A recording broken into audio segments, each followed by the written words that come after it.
안녕하세요. 이슈이스타 시간입니다. 트럼프 대통령이 2024년 선거에 나오지 않을지도 모르겠습니다. 이유는 끝까지 한번 들어보시고요. 바로 대통령이 새로 만들겠다고 선언한 소셜미디어 네트워크 디지털 월드 애퀴지션 코퍼레이션이 이틀 사이에 950% 폭등하면서 초대박을 쳤기 때문입니다.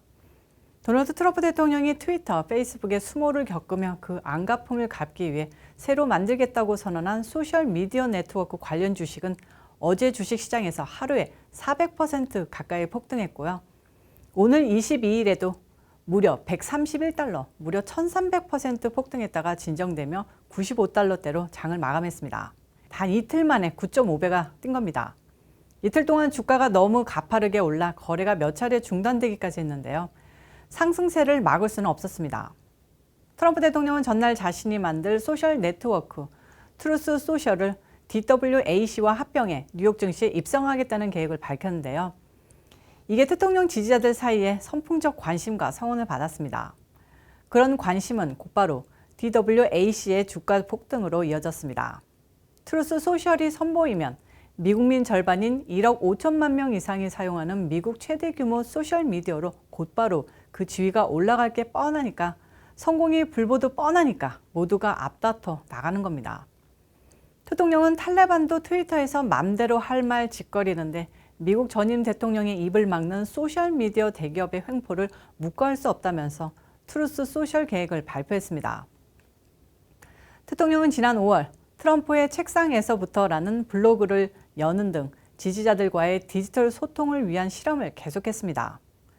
그 이후 성명서 발표와 언론을 활용한 공보 활동에는 한계가 있다고 보고 트위터나 페이스북에 버금가는 최첨단 소셜미디어 생태계 조성을 위한 거대 프로젝트를 암암리에 준비하고 있었습니다. 망할 뻔했던 트위터를 팔로워 수 8,800만 명을 이끌며 다시금 소셜미디어 최고 업체로 등극했고요.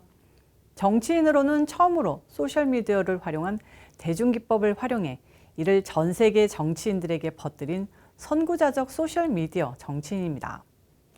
그런 대통령을 폐기 처분하려던 좌파 IT 대기업들은 이제 역풍 제대로 한번 맞게 됐습니다. 언론들은 이런 비하인드를 놔두고 대통령이 DWAC 대박에만 초점을 맞추고 있는데, 좌파들도 여차하면 트럼프 대통령이 DWAC 주식을 사서 대박에 한몫 끼고 싶어하는 눈치입니다. 월스트리트저널은 DWAC 주식이 게임스탑 사태 이후로 미 주식시장의 가장 큰 사건이 될 것이라면서 호들갑을 떨고 있는데요. 아무래도 저도 쌈짓돈 털어서 대통령 주식을 사야 하지 않을까 벌써 마음이 움찔거립니다.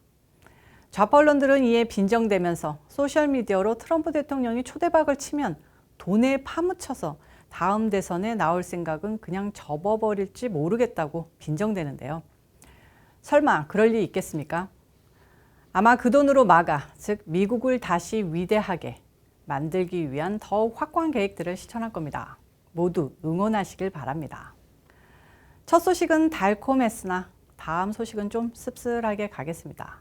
지난 1월 갖은 논란 끝에 낙마시킨 백악관 예산관리국장 니라 텐든을 슬그머니 백악관 문서 관리 선임 보좌관으로 슬그머니 복귀시켰다는 분통 터지는 소식입니다.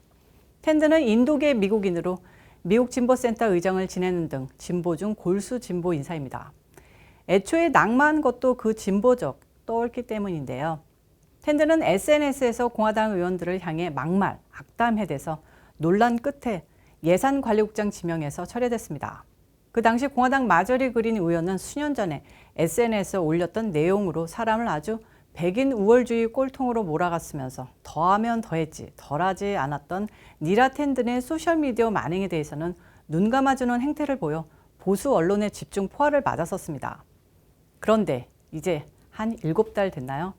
슬그머니 그 사람을 다시 백악관으로 불러들인 겁니다. 기사 한번 자세히 보면요. 론 클레인 백악관 비서실장은 22일 텐든을 백악관 문서를 관리 감독하는 선임 보좌관으로 발탁한다고 밝혔습니다.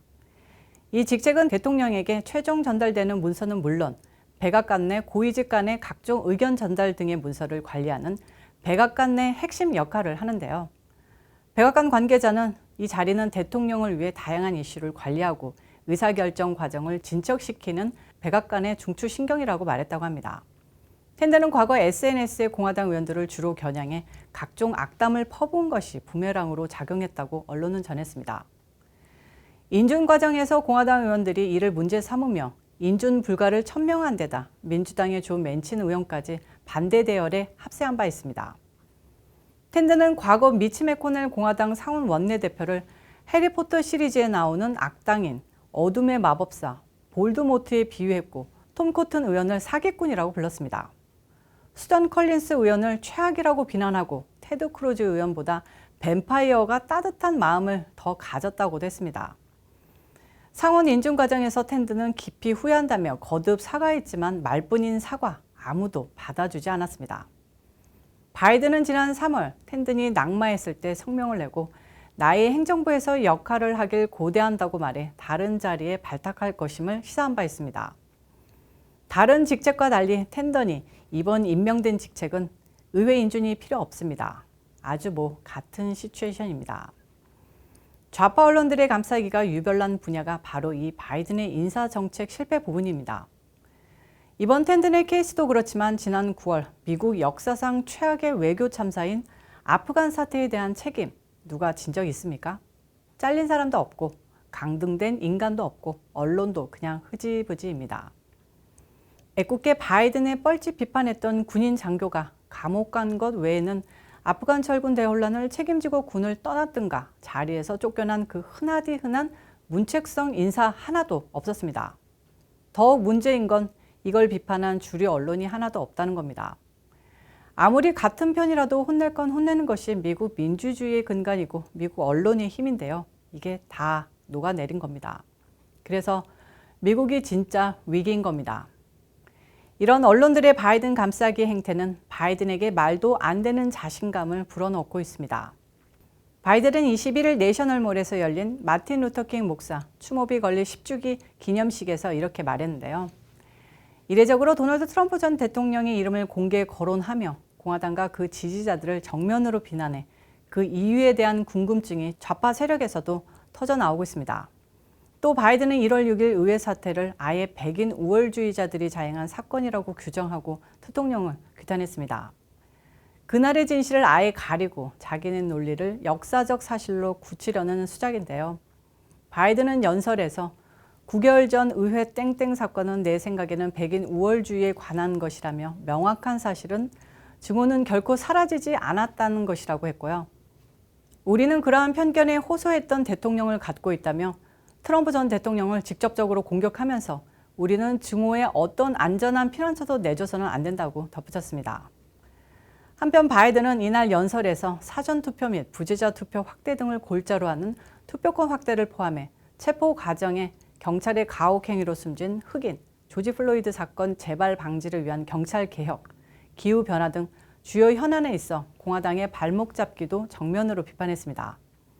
그냥 이 나라를 흑인들을 위하는 척하는 나라, 흑인들 입맛대로 설계되는 나라, 실제로는 흑인 위하는 척하면서 백인 초엘리트층과 띠띠의 영원한 권력이 유지되는 나라를 만들겠다고 선언해버리는 게 더 정직하지 않았을까 싶습니다.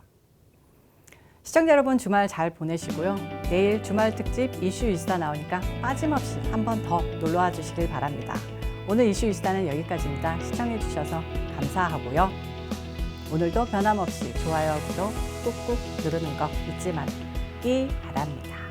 저는 또 다음 영상에서 찾아오도록 하겠습니다. 바이.